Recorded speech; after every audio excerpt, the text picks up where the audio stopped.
Mon nom est Julie Garneau, je suis doctorante en relations industrielles à l'Université Laval. Je travaille sous la supervision de Catherine Le Capitaine de l'Université Laval et de Christian Lévesque des HEC Montréal.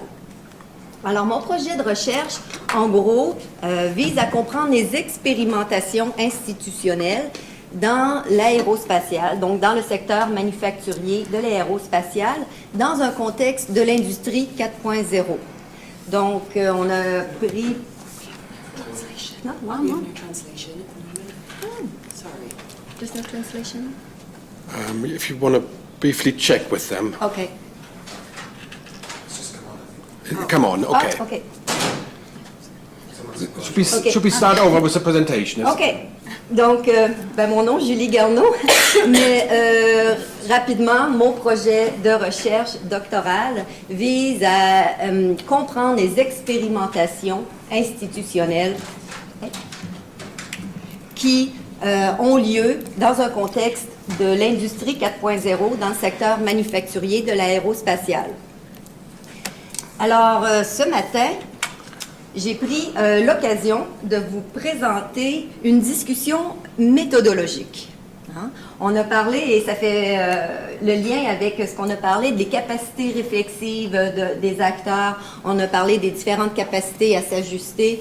Donc, moi, dans l'idée de l'expérimentation, j'ai toujours cette question de me dire comment est-ce qu'on capte le phénomène? Et je me suis dit, quelle belle occasion dans un congrès où il y a plein de gens qui s'intéressent à ces questions, de un peu soulever ces questions-là et de vous partager un peu mes points de vue sur la question. Alors, comment on répond au concept de l'expérimentation institutionnelle? Les grandes questions tiennent au fait du quand. Quand peut-on dire qu'on en capte une expérimentation? Est-ce qu'il y a un début? Est-ce qu'il y a une fin? Est-ce qu'on doit automatiquement avoir des tranches de vie ou avoir un procédé plus processuel? À quel niveau on regarde nos expérimentations? Hein? On a vu, il y a des niveaux régionaux, il y a des niveaux plus locaux, et il y a également l'organisation. Comment on tient compte de l'historique et du contexte culturel aussi dans nos expérimentations? Alors, où est-ce qu'on met notre projecteur? C'est la question. Donc, je vais vous présenter... Là, j'ai deux PowerPoint. Donc, je vais vous présenter finalement comment certains chercheurs ont regardé la question avant moi. En appui à ça, j'utiliserai certains des exemples qui sont tirés de mes recherches présentement, mon terrain, qui est en train de se dérouler, principalement dans le secteur manufacturier aérospatial au Danemark. Et je terminerai par des questions qui sont en suspens. Alors, quand on commence à faire une revue des écrits sur l'expérimentation institutionnelle, on se rend compte qu'il y a plusieurs optiques théoriques pour comprendre le phénomène. Et aujourd'hui, je ne veux pas parler des différences théoriques, je vais seulement soulever 3 points qui me semblent importants et qui transcendent les différences intellectuelles ou conceptuelles. Et c'est l'idée de l'essai et erreur. Donc, tout le travail institutionnel qui s'est penché sur cette question de dire que les acteurs, finalement, essaient. Hein, on est dans la stratégie, on peut faire des erreurs. Le pragmatisme également, avec les travaux de Christensen et Morgan, Lilia et aussi Herrigel, qui ont travaillé sur l'expérimentation institutionnelle d'un point de vue pragmatiste. Il y a aussi l'idée de la créativité. Hein, les acteurs font preuve de créativité dans un contexte de problème. Ils ont une agentivité. Encore là, le pragmatisme, le travail relationnel, le travail institutionnel relationnel met beaucoup l'accent sur ce fait. Et aussi, c'est non rapporté. C'est souvent après le fait. Et puis, j'ai fait l'erreur, l'erreur de débutante, d'aller rencontrer des acteurs sur le terrain et de leur demander finalement s'ils faisaient de l'expérimentation institutionnelle. Et là, je peux vous dire que là, j'ai fait ça 2 fois pour me rendre compte. Oh non, c'est vraiment pas...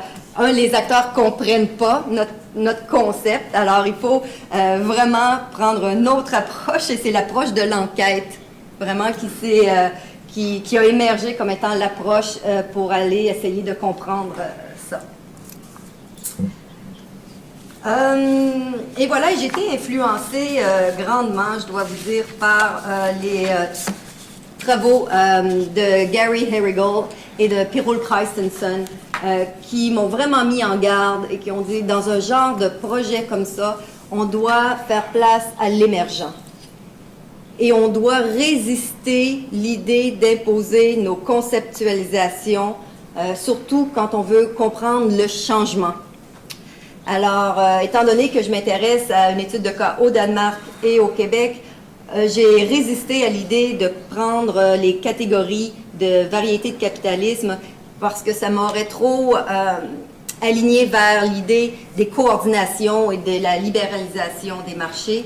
Alors, j'ai gardé l'esprit ouvert. Par contre, on peut avoir certaines cibles.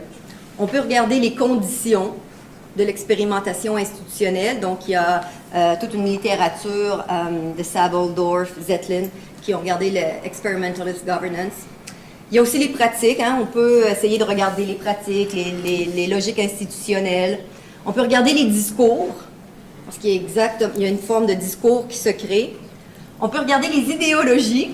Marco a fait un travail très intéressant sur le rôle des idéologies dans le changement institutionnel en Espagne, même si des fois les institutions sur papier demeurent. On va trop vite, Olivier. Et puis donc, on peut regarder aussi les actions, sélection, désélection, création.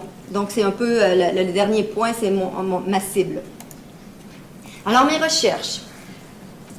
J'ai procédé comment? Alors j'ai procédé avec vraiment du qualitatif et un devis très ouvert.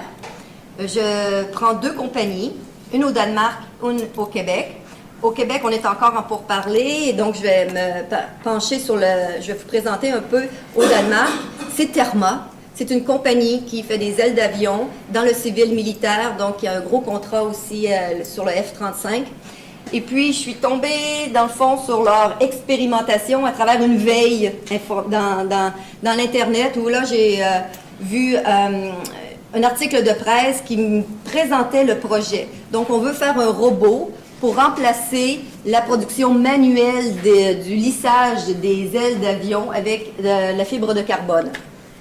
Et pour ce faire, ils ont affaire avec une agence de financement, ils ont pris 3 centres de recherche, donc se sont affiliés à 3 universités, une autre compagnie, un centre régional d'innovation. Donc, ils ont fait un projet en entreprise. Je trouvais ça intéressant, je les ai rencontrés, on s'est rencontrés plusieurs fois, et là encore là, je vais vous dire que l'idée de l'enquête refait surface, parce qu'au Danemark, il faut bâtir une relation de confiance avec l'entreprise. Donc, ça veut dire aller plusieurs fois les rencontrer, aller dîner avec les travailleurs, aller assister aux réunions corporatives.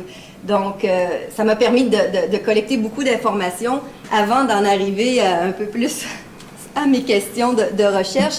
Mais donc, c'était très intéressant d'observer comment est-ce que l'expérimentation se déroule. Il y a également donc une partie de l'abduction, qui s'est imposée également parce que mes hypothèses ont changé en cours de route et demeurent toujours en continuelle construction à travers mon terrain. Un exemple, je suis retournée la semaine, pas le mois dernier, finalement c'était en juin, et à la fin de la grande réunion de 2 jours, le gestionnaire me dit « Ah oui, mais le robot maintenant, on sort de l'entreprise, on l'amène à 2 heures d'ici, dans une université où là, on a créé un cluster ou une grappe qui va s'occuper du robot parce qu'on n'a plus les capacités à l'interne de faire le robot. Alors, là, il me dit, il faut aller rencontrer cette grappe-là, puis il me donne 2-3 noms, donc je pars, je vais les rencontrer. Et là, ça m'amène à une nouvelle grappe qui a été créée, qui a à peu près 7 ans d'existence et qui comporte maintenant, bon, il va trop vite, lui, et qui comporte, j'ai les chiffres ici, 120 compagnies, 3200 employés, 40 programmes d'éducation, une dizaine de centres de recherche et d'innovation. Ils ont mis ça ensemble dans l'espace de 8 ans. Et puis, c'était le discours ambiant était toujours le même. C'était, on a besoin de faire face à la compétitivité. L'Allemagne est derrière nous, donc l'Allemagne devient le target, ou en tout cas, on se sent poussé par l'Allemagne. Et donc là, il y a des nouvelles collaborations qui se font très, très rapidement. Donc, c'est intéressant de voir les logiques de construction de ces collaborations-là. Et il y en a également au Québec, mais ça va être de mettre en perspective ça qui va être intéressant. Donc, et là, ça m'a amené à vraiment d'autres questionnements. Et voilà, pour terminer, donc, les questions qui émergent d'un type de terrain comme ça et d'un type de méthodologie comme ça, c'est quelles frontières on doit mettre à nos expérimentations. Hein, l'idée d'espace, de territoire, on en a parlé dans les 2 présentations, on ne s'est même pas parlé. Puis ça revient donc, comment est-ce qu'on circonscrit notre expérimentation? À quel niveau organisationnel ou une expérimentation institutionnelle? Quand il y a une transition entre les deux, comment est-ce qu'on capte ça? Est-ce qu'on doit les définir? Donc, ce sont tous des questions qui se posent dans ce genre de devis. Et est-ce qu'on met la cible sur les pratiques, sur les discours, les idéologies, les actions? Est-ce qu'on le définit à l'avance? Moi, j'avais défini à l'avance de regarder les actions. Pourtant, les discours, c'était intéressant de voir que chaque interviewé me raconte le même discours. Quand je parle aux gestionnaires, quand je parle aux professeurs, il y a le même discours qui revient toujours. Alors je me dis, ah ben là, ça c'est une information intéressante, émergente. Alors voilà, ça pose aussi les problèmes de cibler, hein, quand on a des vies ouvertes, qu'est-ce qu'on utilise après en analyse. Et dans toute recherche qualitative, hein, vous allez être d'accord avec moi, la saturation des données, quand est-ce qu'on en a assez? Quand est-ce qu'on pense avoir assez de données pour dire, ben là, je pense que j'ai vraiment une bonne compréhension du phénomène. Surtout quand l'expérimentation institutionnelle, à mon avis, pose l'idée du temps. Donc, elle s'inscrit dans un temps et aussi, c'est un processus et aussi un espace. Donc, on a 2 vecteurs, temps et espace, qui peuvent ajouter à la question de la saturation des données. En conclusion, j'espère vous avoir un peu mis à la bouche ou montrer un peu la valeur de la recherche, d'un devis de recherche qui soit ouvert pour essayer de capter ce qui se passe réellement dans le changement institutionnel, et aussi la valeur de l'abduction, on pourra en parler peut-être un peu plus pour donner un sens aux surprises de recherche. Finalement, j'étais encore avec Pierre Christensen cet été, et puis on a parlé de méthodologie, j'ai parlé de mon cas. Puis finalement, il me dit, Julie, il y a une question qui doit demeurer, qu'il faut que tu poses, parce qu'on ne pouvait pas être ici aujourd'hui. Il dit, how to train people to grasp the unexpected? Puis je pense que c'est une question, on a plusieurs réponses, chacun on peut avoir une façon d'y répondre, mais c'était la question pour lui qui semblait importante à soulever ici ce matin. Voilà. Merci beaucoup.